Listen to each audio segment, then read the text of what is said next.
तो केवल 60 दिन। जी हाँ, आप सही सुन रहे हैं, केवल 60 दिन बचे हैं आपके उस एग्ज़ाम के लिए जिसके लिए आप इतनी मेहनत कर रहे हैं। और ये लास्ट का 2 मंथ जो होता है वो most crucial month of the whole preparation journey होता है। ऐसा क्यों बोलते हैं हम लोग मोस्ट क्रूशियल मंथ? क्योंकि इसी लास्ट के 2 मंथ में आपके सामने जो 100% में से जो 80% कंपटीशन है वो अपने आप को छोड़ देता है। यहाँ पे वो पैनिक कर जाते हैं, वो घबरा जाते हैं और इस कंपटीशन से बाहर हो जाते हैं। वो अपने आप को छोड़ देते हैं कि अब उनसे नहीं होगा। तो क्या आप भी उन्हीं में से होने वाले थे जो छोड़ने वाले थे? तो आपने सही वीडियो पे क्लिक किया है। अब मैं आपको बताऊंगा कि इस 2 महीने में कैसे अपने माइंडसेट को स्ट्रॉन्ग करना है और कैसे इस लास्ट के क्रूशियल 2 मंथ को अपना बेनिफिशियल 2 मंथ बनाना है और अपने ड्रीम कॉलेज तक पहुंचना है। तो hello everyone, this is Vishal Mandal from AIIMS Kalyani, currently A first year MBBS student. तो आप सबका स्वागत है मेरे यूट्यूब चैनल विशाल मंडल एम्स में। आज हम लोग बात करेंगे कि ये 2 महीना में हम लोग कैसे अपने आप को और इन्हेंस करेंगे और इस क्रूशियल को बेनिफिशियल में कन्वर्ट करेंगे और अपने ड्रीम कॉलेज तक पहुंचेंगे। इन सब बात करने से पहले मैं आपको बता दूं इस 2 महीने में क्यों वो 80% बच्चा पीछे रह जाता है। तो क्या मिस्टेक करते हैं वो बच्चे, क्यों उनका माइंडसेट वीक हो जाता है, इस पे हम लोग बात करेंगे। तो सबसे पहले देखिए, इन 2 महीनों में सबसे बड़ा मिस्टेक जो सबसे पहले करता है बच्चा लोग कि वो क्वेश्चन प्रैक्टिस करना छोड़ देता है। हाँ, क्वेश्चन प्रैक्टिस करना छोड़ देता है, वो MCQ नहीं बनाने लगता। अब केवल थ्योरी पे ध्यान देने लग जाता है। पहले क्या सोचता है, अब तो बहुत क्वेश्चन बना लिए, अब थ्योरी पे ध्यान देते हैं, लेकिन जो कि सबसे गलत तरीका है। अब आपको क्या करना चाहिए, अब क्वेश्चन के थ्रू थ्योरी में जाना चाहिए, ना कि थ्योरी पे ध्यान देना चाहिए। अभी अभी सच बता रहा हूं मैं। तो सबसे पहला गलती अभी ये करते हैं कि MCQ बनाना, क्वेश्चन प्रैक्टिस करना छोड़ देते हैं। ये बहुत बड़ा मिस्टेक है। इसको रेक्टिफाई कैसे करना है आगे बताएंगे। और एक बात कि बच्चे अभी एनसीईआरटी पढ़ना छोड़ देते। हाँ, एनसीईआरटी पढ़ना छोड़ देते हैं। उनको लगता है हमने एनसीईआरटी पढ़ लिया बहुत सारा, अब नहीं पढ़ना। लेकिन भाई, एनसीईआरटी अभी तो पढ़ना है ज्यादा।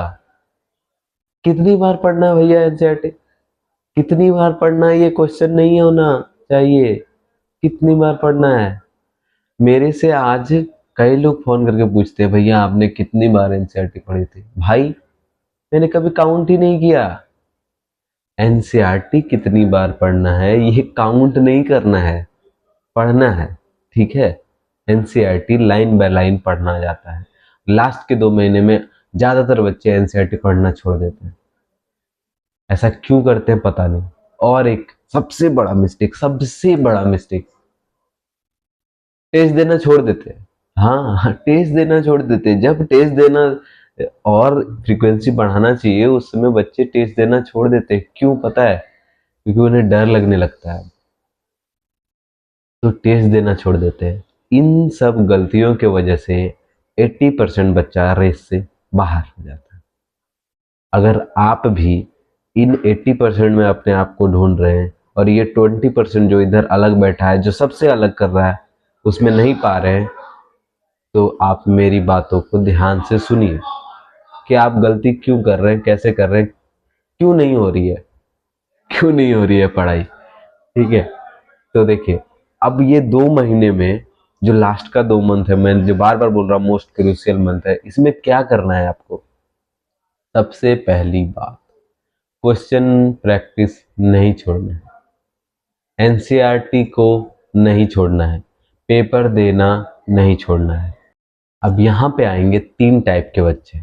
एक वो जिनका सिलेबस कंप्लीट हो चुका है, ठीक है, जिनका सिलेबस कंप्लीट हो चुका है। दूसरे वो जिनका भी सिलेबस कंप्लीट हो चुका है। अरे, दोनों का सिलेबस कंप्लीट हो चुका है? हाँ, एक बच्चा वो जिसका सिलेबस टीचर्स ने भी कंप्लीट करा दिया और खुद से भी कंप्लीट हो गया है, वो एक बच्चा। दूसरा वो जिसका कोचिंगों में टीचर्स ने कंप्लीट करवा दिया है लेकिन खुद से नहीं हो पाया है, वो अभी भी बैकलॉग में चल रहा है। और तीसरे किस्म के वो बच्चे होते हैं जिनका अभी नहीं हो पाया कुछ, बहुत कुछ, जिनका पूरा 12 बर्बाद है, अभी भी कुछ नहीं किया, मतलब माना जाए तो वो अभी जीरो पे है। मान लेते हैं एक लेवल के जीरो लेवल पे है, ऐसे 3 बच्चे हैं। तो मैं पहले बताता हूँ दूसरे वाले बच्चे की जिसका बैकलॉग है अभी। तो देखो अभी 60 दिन बचा हुआ है, तुमको क्या करना है, सुनो।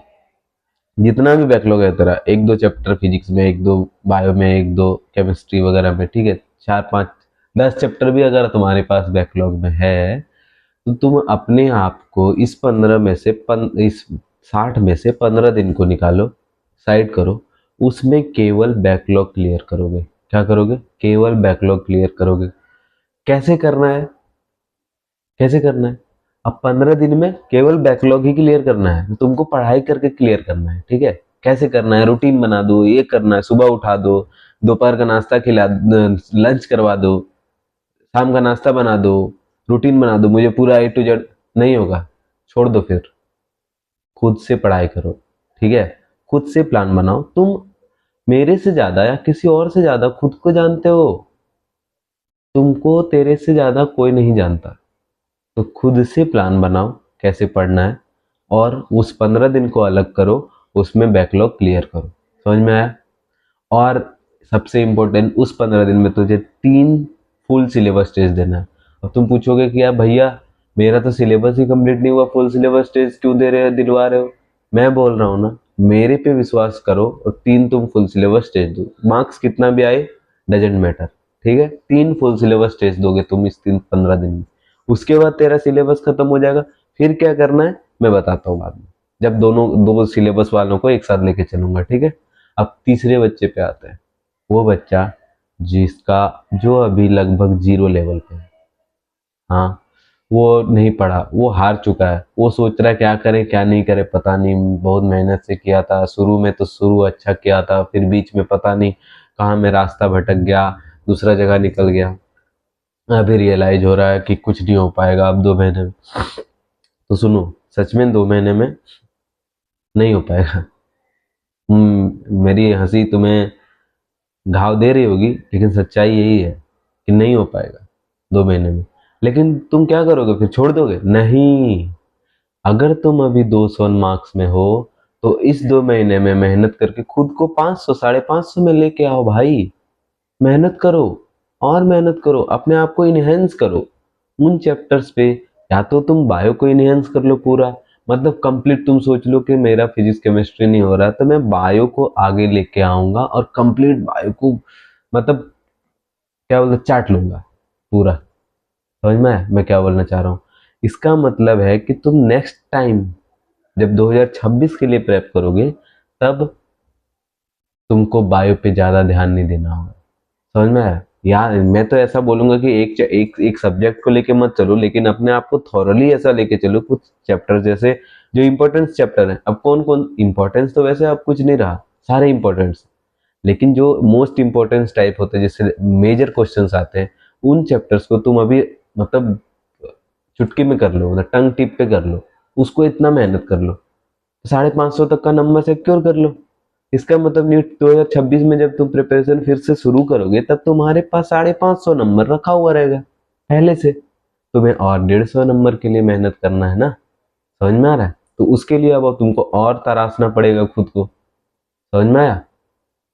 तो मैं वो बोलना चाह रहा था तुझे कि अपने आप को इस दुविधा में मत रखो कि अब मेरा नहीं होगा, मैं कुछ नहीं कर पाऊंगा। समझ में आया?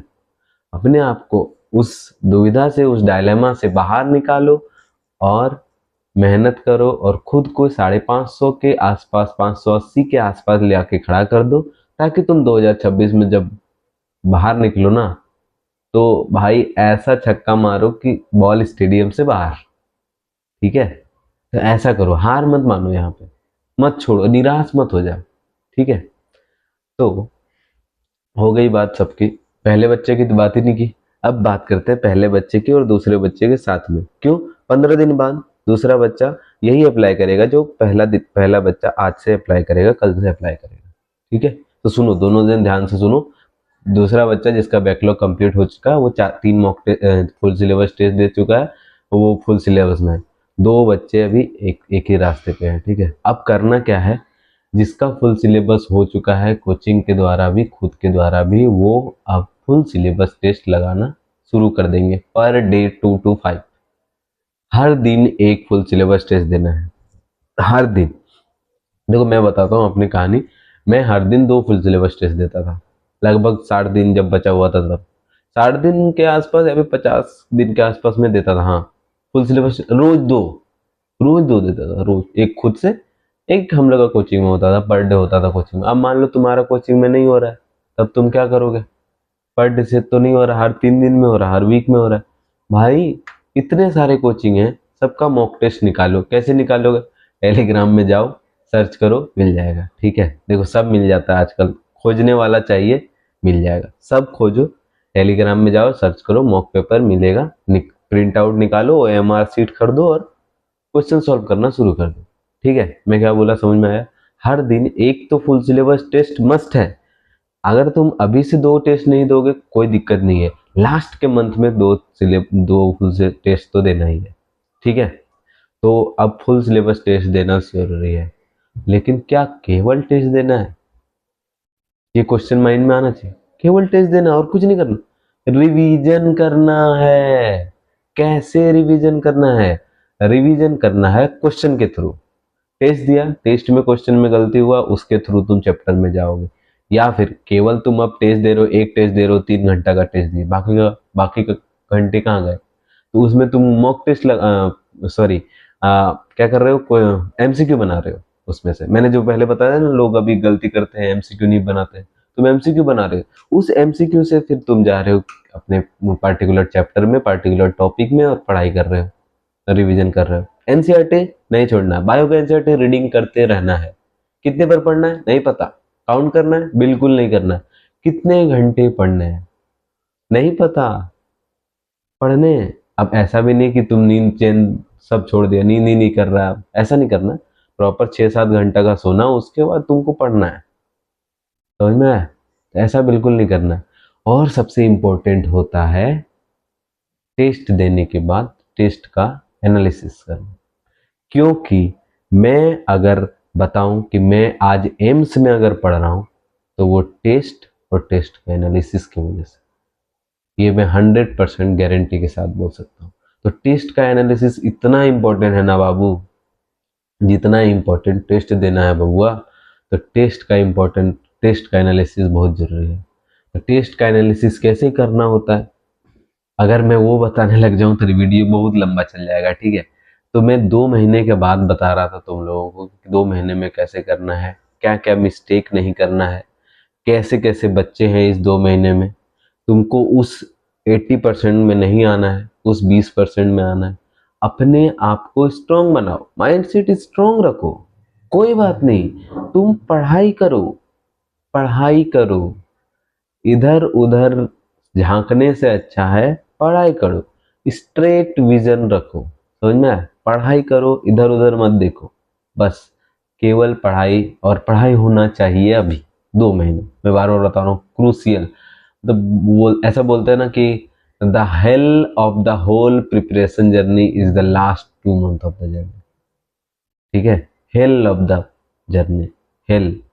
तो इस हेल में तुमको अपने आप को तपाना होगा, कोई उपाय नहीं है, मेहनत करना होगा तब ना भाई। तुम सोच के देखो, तुमको वहां जाना है जहां से लोग दूसरों का प्रेरणा स्रोत बनते हैं। तुम किसी के प्रेरणा स्रोत बनना चाहते हो, तुम किसी का जान बचाना चाहते हो, और चाहते हो कि तुम्हें बिना मेहनत का सब मिल जाएगा, इम्पॉसिबल, नहीं हो पाएगा। ठीक है, मेहनत करना पड़ेगा। ठीक है, ये 2 महीना बहुत जी जान लगा के मेहनत करना पड़ेगा। और पेपर एनालिसिस कैसे करना है, मेरा खुद का एक्सपीरियंस क्या बताता है, मैं कैसे करता था, मैं एक डिटेल में वीडियो बना दूंगा, बहुत जल्द बना दूंगा। ठीक है, इसमें टाइम ज़्यादा नहीं लगाऊंगा। तुम लोग कमेंट कर देना हमको कि भैया पेपर एनालिसिस का वीडियो आप ला दीजिए, मैं तुरंत ला दूंगा। ठीक है, तो थैंक यू यार, यहाँ तक मेरा वीडियो देखने के लिए। तो अच्छा लगा होगा तो लाइक कर देना, चैनल सब्सक्राइब कर देना और कमेंट कर देना तुमको इस वीडियो का कौन सा पार्ट अच्छा लगा और कहाँ पे किस टॉपिक पे तुझे और आप तुम लोगों को और वीडियो चाहिए। और हाँ, टेस्ट एनालिसिस का वीडियो चाहिए तो कमेंट कर देना, मैं वीडियो बना दूंगा। ठीक है, चलो ऑल द बेस्ट गाइस, अच्छे से पढ़ते रहो, ध्यान दो, टेंशन मत लो।